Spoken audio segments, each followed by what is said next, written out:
सभी डिजिटल को मेरा प्यार भरा नमस्कार। आशा करता हूँ आप सभी खुश होंगे और स्वस्थ होंगे। दोस्तों, आज जो चैप्टर 3 है हम जावा ट्यूटोरियल का कवर अप करने वाले हैं, उसमें मैं आप लोग को बेसिकली जो वेरिएबल्स और मेथड्स हम लोग क्रिएट करते हैं वो किस किस टाइप के होते हैं, उनमें इंस्टेंस हो गए, लोकल वेरिएबल हो गए, स्टैटिक हो गए, इनके बारे में मैं आपको बताऊंगा। और फिर एक्सेस स्पेसिफायर का यूसेज करेंगे कि पब्लिक प्राइवेट या डिफॉल्ट करके पैकेजेस बनाएंगे, मल्टीपल क्लासेस बनाएंगे कि कौन सा किस तरीके से कहाँ पे एक्सेस हो सकता है। और हमारे जो गेटर और सेटर मेथड्स होते हैं, जो मेथड्स हम लोग प्रोवाइड करते हैं, उनमें एक्सेस स्पेसिफायर का रोल कितना ज़्यादा इंपॉर्टेंट होता है। ठीक है, तो उनको समझेंगे। पर उसके पहले जब भी हम वैल्यूज देते हैं किसी भी क्लास में, ऑब्जेक्ट को बनाते हैं, तो जो ऑब्जेक्ट बनता है वो अपनी वैल्यूज से डिफर होता है। जैसे कोई स्टूडेंट का एग्जाम्पल हमने लास्ट टाइम लिया हुआ था, तो कोई स्टूडेंट की आईडी दूसरे स्टूडेंट के आईडी से डिफरेंट होगी। मतलब इस ऑब्जेक्ट के स्टूडेंट जो बनाया वो दूसरे ऑब्जेक्ट से डिफरेंट होगा।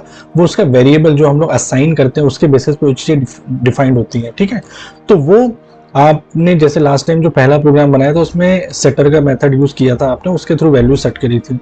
लेकिन जब कंस्ट्रक्टर जो आपका ऑब्जेक्ट बन रहा होता है, तो कंस्ट्रक्टर आपके ऑब्जेक्ट बनने के टाइम पे वेरिएबल से इनिशियलाइज करता है।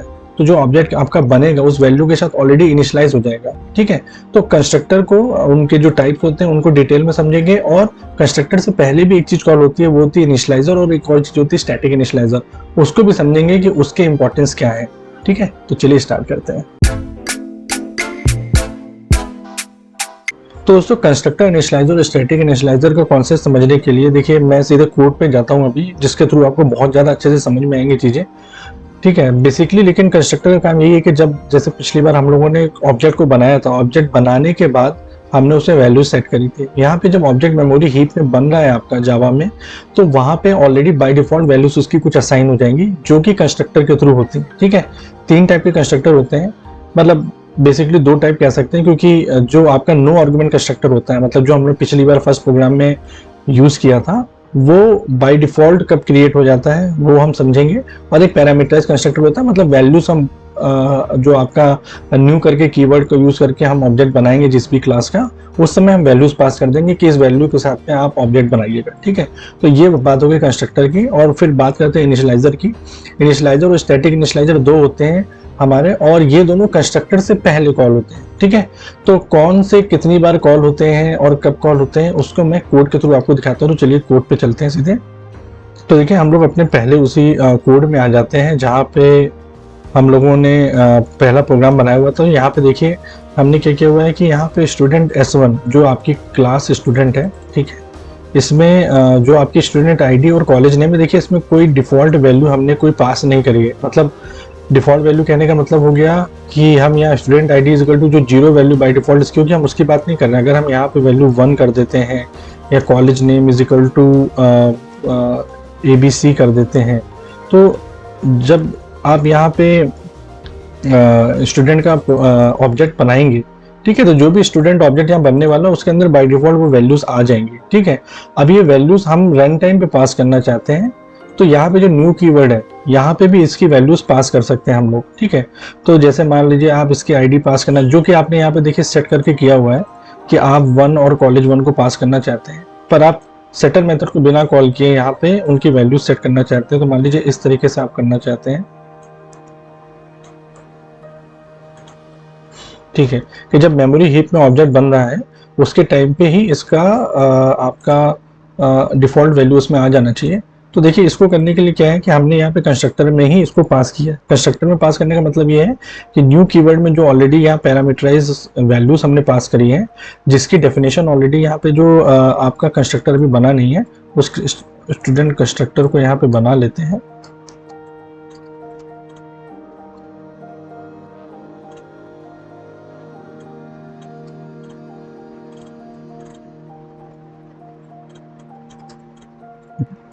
देखिए इसमें कंस्ट्रक्टर मैंने 2 बनाऊंगा।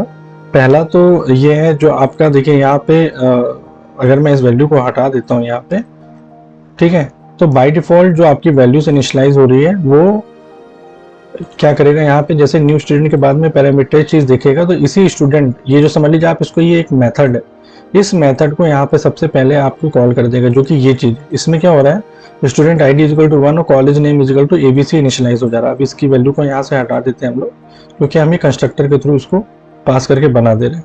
तो अगर मैं इसकी वैल्यू का भी प्रिंट करूंगा यहाँ पे, तो आपने जो वैल्यू यहाँ पे बाय डिफॉल्ट कंस्ट्रक्टर में दे रखी है, देखिए सेट नहीं करी आपने, बाय डिफॉल्ट दे रखी है यहाँ पे कंस्ट्रक्टर मेथड के अंदर। कंस्ट्रक्टर का मतलब एक तरीके से ये भी समझ लीजिए कि ऐसा मेथड है जिसमें आपने कोई एक्सेस स्पेसिफायर अलग से नहीं दिया और रिटर्न टाइप भी अलग से नहीं दिया हुआ है। देखिए यहाँ पे गेट या सेट आपने जो भी डिफाइन किए हुए हैं यहाँ पे, उसमें ऑलरेडी आपने ये पब्लिक और इसका रिटर्न टाइप जो है फॉर्मेट सिग्नेचर, इसको आपने डिफाइन किया हुआ, पर ये एज इट इज सेम जो आपकी क्लास होगी उसी क्लास को लेगा, पैरेंथेसिस बनाएगा और कर्ली ब्रेसेस बनाएगा, उसके अंदर आपने वैल्यूज कर दी, तो इसको हम लोग कंस्ट्रक्टर कहते हैं। ठीक है, तो इसको एक तरीके से नो आर्क कंस्ट्रक्टर की नाम दे सकते हैं आप। ये नो आर्क कंस्ट्रक्टर हो गया। अब यहीं पे अगर आप वैल्यूज पास करेंगे न्यू के टाइम पे ही डिफाइन करके, ठीक है, जैसे आप मान लीजिए इस चीज़ को यहाँ पे पास कर दीजिए, स्टूडेंट आईडी, यहाँ पे नेम आप कुछ भी दे सकते हैं, 2 स्ट्रिंग कॉलेज नेम। यहाँ पे आपका देखिए रिटर्न जो उसका डाटा टाइप है ना, उस डाटा टाइप को लिखना भी जरूरी हो जाएगा ब्रैकेट के अंदर। ठीक है, अब देखिए क्या करना है आप, यहाँ स्टूडेंट आईडी इक्वल टू 1 ना करके आप स्टूडेंट आईडी 2 जो यहाँ पे पास होगी, आप उसकी वैल्यू को यहाँ पे असाइन करेंगे। ठीक है, कॉलेज नेम 2 कर दीजिए इसको, ताकि आपको समझ में आए चीज़ें क्लियर। तो यहाँ पे क्या है, डिफॉल्ट वैल्यू को हम ना सेट करके जो भी कॉलेज नेम 2 करके हम पास करेंगे उसकी वैल्यू यहाँ पे प्रिंट हो जाएगी। अब इसको भी हम लोग बना लेते हैं। यहाँ पे क्या करते हैं, देखिए स्टूडेंट S1 का हमने बनाया हुआ था already, S1 dot display. Similarly we will create student S2 where we will pass the value.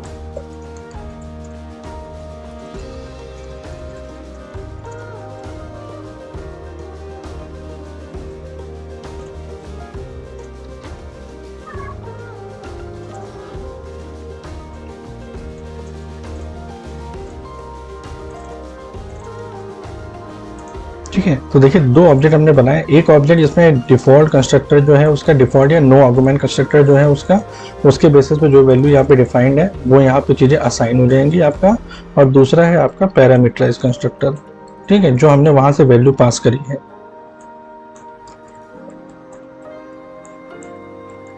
ठीक है,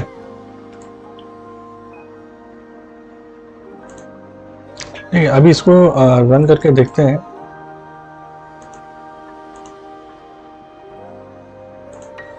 देखिए student info is 1, student info is 2। ठीक है, तो S1 की डिस्प्ले जो आपने इन्फॉर्मेशन करी है वो डिस्प्ले मेथड आपने यहाँ क्रिएट कर रखा था, जिसमें आप सिर्फ आईडी प्रिंट कर रहे थे। तो आईडी S1 की और S2 की आईडी दोनों प्रिंट हो चुकी है यहाँ पे। ठीक है, तो ये आपका हो गया कंस्ट्रक्टर। ठीक है, तो ये डिफॉल्ट, और हाँ डिफॉल्ट कंस्ट्रक्टर की बात करते हैं कि डिफॉल्ट कंस्ट्रक्टर का मतलब देखिए ये है कि जब आपने नो आर्गुमेंट कंस्ट्रक्टर को डिफाइन नहीं किया था, जैसे मैंने पहले नहीं किया था यहाँ पे। ठीक है, यहाँ पे जो सिंपली हम स्टूडेंट एस कर यहाँ पे जो विदाउट आर्गुमेंट कंस्ट्रक्टर के मैंने लिखा हुआ था, यहाँ पे जो न्यू स्टूडेंट करके लिखा हुआ था, तो जावा क्या करता है, यहाँ पे जो आपका नो आर्गुमेंट कंस्ट्रक्टर है, ठीक है, इसमें बिना कोई वैल्यू सेट किए वो ऑलरेडी एक कंस्ट्रक्टर बना देता है। ठीक है, तो इस चीज को कहते हैं डिफॉल्ट कंस्ट्रक्टर। लेकिन ये जो डिफॉल्ट कंस्ट्रक्टर है ये तब नहीं बनेगा जब आप ऑलरेडी पैरामीटराइज कंस्ट्रक्टर को बना चुके हो। ठीक है, तो अब देखिए यहाँ पे अगर मैं इस नो आर्गुमेंट कंस्ट्रक्टर को हटा देते हैं, जिसको डिफॉल्ट कंस्ट्रक्टर की तरह ट्रीट कर रहे हैं, तो फर्स्ट डॉट जावा में यहाँ पे एरर आने लग जाएगी। ये इसको क्योंकि हमने उसको पैरामीटराइज कंस्ट्रक्टर तो बना दिया है, लेकिन जावा कभी भी डिफॉल्ट कंस्ट्रक्टर को जो नो आर्गुमेंट कंस्ट्रक्टर कहा जाता है अपने आप नहीं बनाएगा। अगर आपने पैरामीटराइज कंस्ट्रक्टर बनाया हुआ है तो आपको डिफाइन करना पड़ेगा मस्ट नो आर्गुमेंट कंस्ट्रक्टर, भले आप उसकी वैल्यू दें चाहे ना दें। यहाँ पे वैल्यू चाहे आप ऑप्शनल कर दें, ठीक है, आपको वो डिफाइन करना ही पड़ेगा। तो ये एक सबसे मेन आप लेसन लर्निंग लीजिए, ये सबसे मेन आप लेसन लर्निंग लीजिए यहाँ पे।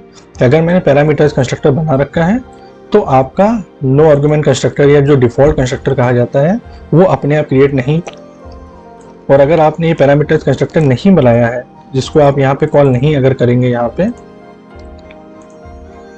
तो आप जब इसको लिखेंगे तो आपका डिफॉल्ट कंस्ट्रक्टर ये अपने आप भी बन जाता है, आपको लिखने की जरूरत नहीं है यहाँ पे। ठीक है, जो जावा अपने आप टेक केयर कर लेता है। तो ये बात होगी आपकी कंस्ट्रक्टर से रिलेटेड।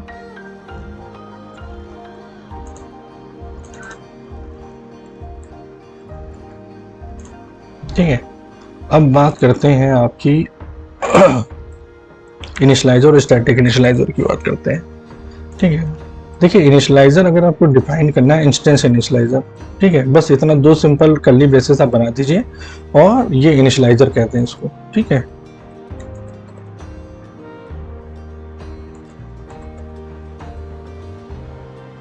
ठीक है, और अगर आपको स्टैटिक इनिशियलाइजर डिफाइन करना है तो आप स्टैटिक लिख के दो कर्ली ब्रेसेस खाली लगा दीजिए स्टैटिक जगह। अब देखिए ये जो इनिशियलाइजर होता है, व्हेनेवर जब जब आपका ऑब्जेक्ट बनेगा,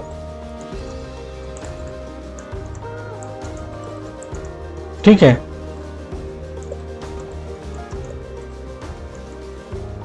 तब तब ये इनिशियलाइजर कॉल होगा, और जो स्टैटिक इनिशियलाइजर है it will be called only one time.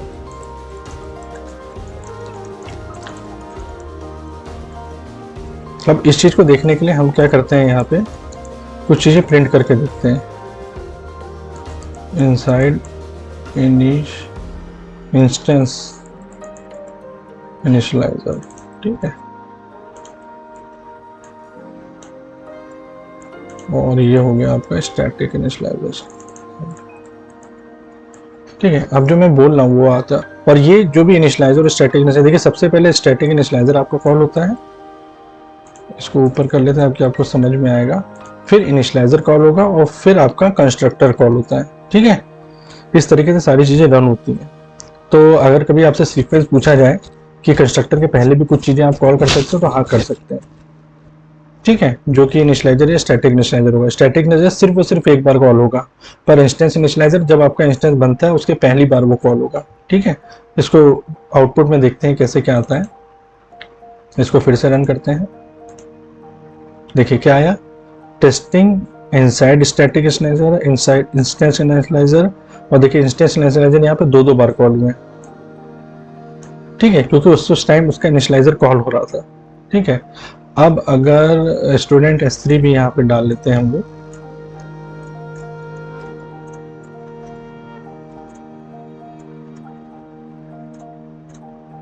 ठीक है, तो ये देखिए आपका स्टैटिक इनिशियलाइजर हमेशा एक बार कॉल हो रहा है, और उसके बाद आपका इंस्टेंस इनिशियलाइजर जब जब आप इंस्टेंस बना रहे हैं तब कॉल हो रहा है, लेकिन ये एक ही बार कॉल होगा। अब इसकी जरूरत क्या है, आप ये सोचेंगे कि जब मैंने कंस्ट्रक्टर बना दिया है तो उसके बदले ये जो इनिशियलाइजर आप बना रहे हो इसकी हमें जरूरत क्या है। देखिए कई बार क्या होता है, जब आप डाटाबेस कनेक्टिविटी जैसे काम करते हैं तो ये जो कंस्ट्रक्टर होता है ना, ये तो आपका जो क्लास आपने बनाई हुई है, उसके जो ऑब्जेक्ट्स बना रहे हैं उसमें वैल्यूज देने के लिए, उस ऑब्जेक्ट को एक्चुअली में एक्चुअल वैल्यूज देने के लिए यूज होता है। इसके थ्रू आप कभी भी डाटाबेस की कॉलिंग करके या उसका इंस्टेंस क्रिएट नहीं करना चाहिए। वो इन जनरली जब होता है कि जैसे आप मान लीजिए डाटाबेस का इंस्टेंस क्रिएट करके रखना चाहते हैं, जो JDBC पूल होता है उसमें से कुछ इंस्टेंस आप क्रिएट करके ऑलरेडी बना के रखना चाहते हैं, क्योंकि बाद में आपको डाटाबेस की कनेक्टिविटी के टाइम पे डिले ना हो, वो सारे काम आपके इनिशियलाइजर या स्टैटिक इनिशियलाइजर में किए जाते हैं, ठीक है। अब आपको दोनों में यूसेज समझ में आ गया, अपने यूज केसेस के हिसाब से आप इसका इंप्लीमेंटेशन कर सकते हैं। खाली वन टाइम करना, वो पहली बार कॉल होने पे वो चीज़ हो जानी चाहिए, तो आप स्टैटिक में कर दीजिए। पर अगर मल्टीपल टाइम कुछ चीज़ आपको करनी है, जब जब इंस्टेंस क्रिएशन होगा उसके हिसाब से अगर कोई चीज़ आपको करनी है तो आपको इस तरीके से करनी होगी, ठीक है। ठीक है, चलिए अब हम बात करते हैं एक्सेस स्पेसिफायर की। एक्सेस स्पेसिफायर को आप इनकैप्सुलेशन के एग्जांपल दे सकते हैं, क्योंकि इनकैप्सुलेशन का मतलब एक तरीके से यही है कि जो आप डाटा हेडिंग की बात करते हैं, जैसे आप जो भी वेरिएबल्स वगैरह यहाँ पे आपने इनिशियलाइज किया हुआ है, ठीक है, तो आप इनमें अगर इसको प्राइवेट लिख देते हैं, ठीक है, कि कोई और इसको एक्सेस ना कर पाए किसी भी तरीके से, ठीक है, तो ये सब चीजें हो गई आपकी डाटा हाइडिंग, और इसको आप एक्सेस प्रोवाइड करना चाहते हैं अपने गेटर या सेटर मेथड के थ्रू, ठीक है। तो यही एग्जांपल होता है इनकैप्सुलेशन का। अब पैकेजेस समझते, देखिए ये सारी जो क्लासेस मैंने बनाई थी जावा ट्यूटोरियल पैकेज के अंदर थी। अगर मैं यहाँ पे एक पैकेज और बना लेता हूँ, न्यू पैकेज, ठीक है, तो यहाँ पे जो मैं क्लास क्रिएट करूंगा, ठीक है, तो ये क्लास इस पैकेज के किस किस मेथड या वेरिएबल को एक्सेस कर सकती है, ये सारे काम जो आपको करने हैं वही आपका एक्सेस स्पेसिफायर हेल्प करता है, ठीक है। तो जैसे ये सिंपल एक टेबल है, इसके थ्रू आप समझ सकते हैं कि सेम पैकेज में जो आपकी क्लास होगी, ठीक है, क्लास होगी, और इन केस मान लीजिए आप यहाँ पे एक और न्यू सब क्लास बनाते हैं। न्यू सब क्लास का मतलब हुआ जो जैसे मान लीजिए कार ही थी ना, कार का एग्जाम्पल लेके आप न्यू क्लास बनाते हैं, उस टाटा नेक्सॉन मान लीजिए बनाते हैं आप, और इसको इनहेरिट करते हैं आप सुपर क्लास देखिए, object by default super class होती है हर जावा क्लास जो भी आप बनाते हैं। आप क्रिएट करना चाहते हैं, इसको बनाना चाहते हैं आप कार टाइप से, ठीक है, जावा ट्यूटोरियल के अंदर है, इसको आपने सेलेक्ट किया और आपने इसको फिनिश किया, ठीक है। तो ये टाटा नेक्सॉन के कार को एक्सटेंड करे, तो कार के अंदर जो ऑलरेडी फीचर्स होंगे, मान लीजिए जो भी हम डिफाइन करेंगे यहाँ पे, वो बाय डिफॉल्ट आपके टाटा नेक्सॉन के अंदर आ जाएंगे, ठीक है। कॉमन चीजें जैसे इंजन हो गया, बॉडी हो गया, टायर्स हो गए, 4 टायर्स हो गए, ये कॉमन चीजें आप डिफाइन करके इसमें ले आएंगे। इसी चीज को हम इनहेरिटेंस भी कहते हैं। तो ये आपकी एक तरीके से मतलब समझने के लिए कि टाटा नेक्सॉन आपकी सब क्लास हो गई कार की, जो कार आपकी सुपर क्लास है। तो उस हिसाब से यहाँ पे देखिए किसका एक्सेस कहाँ कहाँ क्या हो पाएगा। जैसे अगर आप किसी वेरिएबल या किसी मेथड को पब्लिक करते हैं, तो वो आपके सेम पैकेज हो या डिफरेंट पैकेज हो, हर जगह उसकी एक्सेस हो जाएगी। मतलब आप उसको डायरेक्टली एक्सेस करके आप कॉल भी कर सकते हैं और वेरिएबल का मॉडिफिकेशन भी कर सकते हैं। इसी तरीके से अगर वो प्राइवेट है, तो प्राइवेट वेरिएबल या मेथड को क्लास के अंदर ही आप कॉल कर सकते हैं। आप बाहर भले ही सेम पैकेज हो, तो बाहर किसी भी क्लास में आप ना मॉडिफाई कर सकते हैं, ना उसको कॉल कर सकते हैं, ना रीड ओनली पर्पज से कर सकते हैं। इसी तरीके से आप प्रोटेक्टेड भी एक कीवर्ड होता है जिसको डिफाइन कर सकते हैं। प्रोटेक्टेड कीवर्ड आपका जो डिफरेंट पैकेज होगा उसकी जो नॉन सब क्लास होगी वहां पे एक्सेस खाली नहीं होगा ये, बाकी हर जगह ये एक्सेस हो जाएगा। और जो डिफॉल्ट होता है वो डिफरेंट पैकेज में कहीं पे भी एक्सेस नहीं होगा, ठीक है। तो इस तरीके से आपका एक्सेस स्पेसिफायर काम करता है। तो जब भी आप डिफाइन करें किसी वेरिएबल या मेथड को, तो आपको इसको पता होना चाहिए कि आपको उसकी एक्सेस किस किस तरीके से कहाँ कहाँ करनी है, और उसी तरीके से आप उस चीज को डिफाइन करेंगे, ठीक है। ठीक है, अब हम बात करते हैं वेरिएबल्स और मेथड की जो बेसिक है आपका, उसमें जो इंस्टेंस, स्टैटिक, लोकल वेरिएबल जब आप डिफाइन करते हैं तो उनका स्कोप समझना आपको बहुत ज़्यादा जरूरी है, ठीक है। तो जो मेथड की डेफिनेशन है वो तो मैंने पिछली बार बताया थी, फिर से इस बार बता देते हैं कि देखिए जब आप मेथड लिखेंगे तो आपका मेथड नेम के जस्ट पहले रिटर्न टाइम होना मस्ट है, लेकिन इसके पहले जो आपका एक्सेस स्पेसिफायर है ना,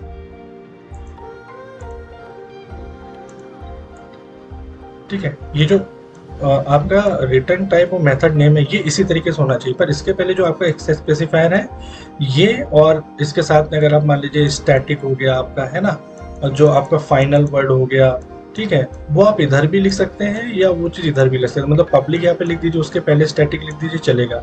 इस पब्लिक के बाद स्टैटिक लिख दीजिए, चलेगा। उससे कोई मतलब नहीं होता, उसमें कोई सीक्वेंसिंग नहीं होती, ठीक है। तो इस तरीके से ये चीज़ें बनती, ठीक है। पर ये मस्ट है कि जो आपका मेथड नेम आएगा उसके पहले आपका रिटर्न टाइप होना ही होना चाहिए। कुछ आप रिटर्न नहीं करें तो वहाँ वाइड लिख दीजिए। यही मेथड बॉडी का मेथड सिग्नेचर होता है, और उसके अंदर पैरामीटर पास करना है नहीं करना वो आपकी नीड के ऊपर होता है, ठीक है। तो ये आपका बेसिक हो गया मेथड सिग्नेचर के लिए एक तरीके से।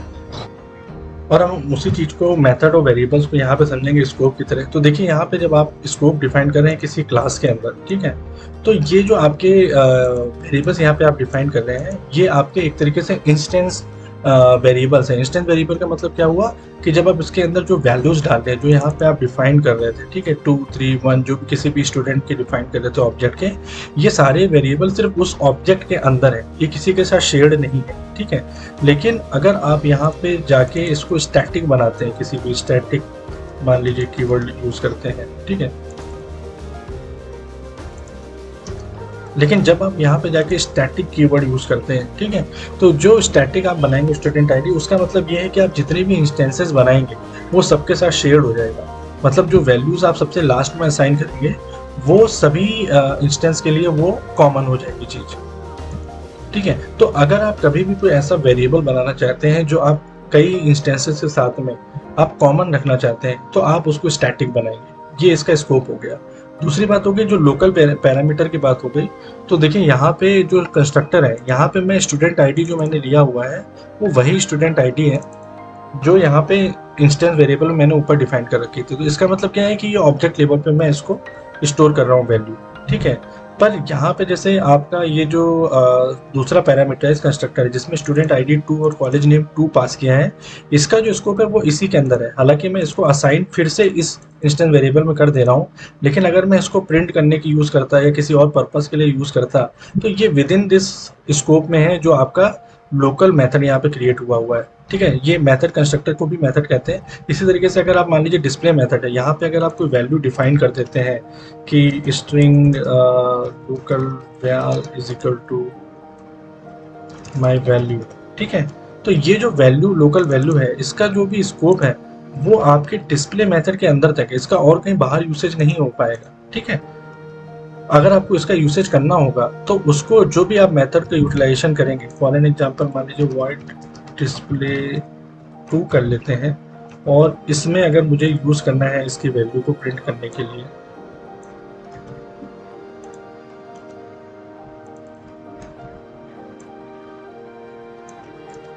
ठीक है, तो यहाँ पे देखिए लोकल वैल्यू का स्कोप नहीं आएगा दूसरे मेथड के अंदर, ये कहीं भी यूज नहीं हो सकता। अगर आपको इसको यूज करना है तो आपको क्या करना पड़ेगा कि डिस्प्ले टू मेथड को कॉल करना पड़ेगा यहाँ से, उसमें वैल्यू आपको पास करनी पड़ेगी स्ट्रिंग, यही सेम वैल्यू को आपको वहां पे पास करना पड़ेगा, और ये जो लोकल वैल्यू यहाँ से पास हुई वो पास वैल्यू के अंदर आएगी, और इस पास वैल्यू को आप यहाँ पे प्रिंट करेंगे तो आपकी वहां की पास की वैल्यू यहाँ पे आ जाएगी। ठीक है, तो ये आपका स्कोप से रिलेटेड हो गया। अब बात करते हैं थोड़ा सा इसकी जो मेथड की, स्टैटिक मेथड और इंस्टेंस मेथड की बात करते हैं। तो यहाँ पे देखिए आपको जब ये स्टूडेंट क्रिएट करना पड़ा, स्टूडेंट का जो डिस्प्ले मेथड को कॉल करना है आपको, इसको क्रिएट करने के लिए आपको उसका पहले इंस्टेंस क्रिएट करना पड़ा। ठीक है, अगर मैं फर्स्ट क्लास में भी कोई मेथड यहाँ पे डिफाइन करता हूँ, मान लीजिए पब्लिक फर्स्ट डिस्प्ले मेथड, ठीक है,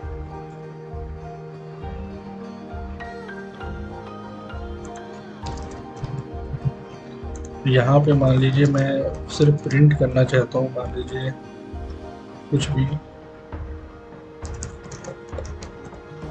ठीक है। अभी मुझे फर्स्ट डिस्प्ले मेथड को अगर यहाँ पे कॉल करना है, ठीक है, तो ये देखिए आप यहाँ पे मैं इसको यहाँ पे डायरेक्टली कॉल नहीं कर सकता हूँ। क्यों? क्योंकि ये जो मेथड मेन वाला है मेरा, ये मेरा स्टैटिक मेथड है। स्टैटिक मेथड से स्टैटिक मेथड को भी आप डायरेक्ट कॉल कर सकते हैं। तो अगर मैं यहाँ पे स्टैटिक मेथड लिख दूँ तो ये डायरेक्टली यहाँ पे फर्स्ट डिस्प्ले मेथड आपका कॉल हो सकता है। अगर मैं इसको प्रिंट करूंगा तो यहाँ जस्ट टेस्टिंग इसका प्रिंट हो जाएगा। ठीक है, लेकिन अगर ये स्टैटिक मेथड नहीं है, इसका मतलब ये इंस्टेंस मेथड हो गया। तो इंस्टेंस मेथड को अगर आपको स्टैटिक मेथड से एक्सेस करना पड़ेगा तो आपको यहाँ पे उसका इंस्टेंस बनाना पड़ेगा। ठीक है,